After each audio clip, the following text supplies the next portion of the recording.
বেড়েই চলেছে টেক্সাসের গুয়াদালুপ নদীর পানির উচ্চতা। শুক্রবার থেকে শুরু হওয়া লাগাতার বর্ষণে ২৯ ফুট পর্যন্ত বেড়েছে নদীর পানি, তলিয়েছে অঙ্গরাজ্যের নতুন নতুন এলাকা। ৭২ ঘণ্টা পার হলেও অবনতির দিকেই যাচ্ছে পরিস্থিতি। আগামী ৪৮ ঘণ্টায় আবারও ভারী বৃষ্টিপাতের পূর্বাভাস দিয়েছে টেক্সাসের আবহাওয়া বিভাগ।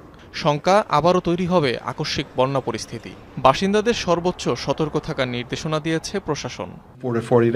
আগামী ২৪ থেকে ৪৮ ঘণ্টার মধ্যে বিপদ বাড়তে পারে। পূর্বাভাসের চেয়েও ভারী বৃষ্টিপাত হচ্ছে। কঞ্চো ভ্যালি, সেন্ট্রাল টেক্সাস এবং কেরভিলে আবারও আকস্মিক বন্যা দেখা দিতে পারে। যারা এখনো নিখোঁজ তাদের উদ্ধারে শতভাগ চেষ্টা চালিয়ে যাব। বন্যায় সবচেয়ে ক্ষতিগ্রস্ত অঙ্গরাজ্যটির কের কাউন্টি। শুধুমাত্র এই অঞ্চলেই প্রাণ গেছে কমপক্ষে ৬৮ জনের, যার মধ্যে প্রায় অর্ধেকই শিশু। গ্রীষ্মকালীন ক্যাম্পে গিয়ে নিখোঁজ আরও কয়েক শিশুর মরদেহ উদ্ধার করা হয়েছে। এখনও সন্ধান মেলেনি ১০ জনের। চলছে বিরতিহীন উদ্ধার অভিযান। যোগ দিয়েছে স্বেচ্ছাসেবী, ফায়ার সার্ভিস সহ জরুরি বিভাগের সদস্যরা। স্থানীয়, রাষ্ট্রীয় এবং জাতীয় পর্যায়ের সহায়তায় পুরোদমে উদ্ধার অভিযান চলছে।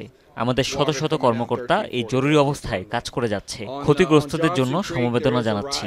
বন্যায় পরিবারের সাথে বিচ্ছিন্ন হয়ে পড়া সদস্যদের একত্রিত করতে অক্লান্ত পরিশ্রম করে যাব।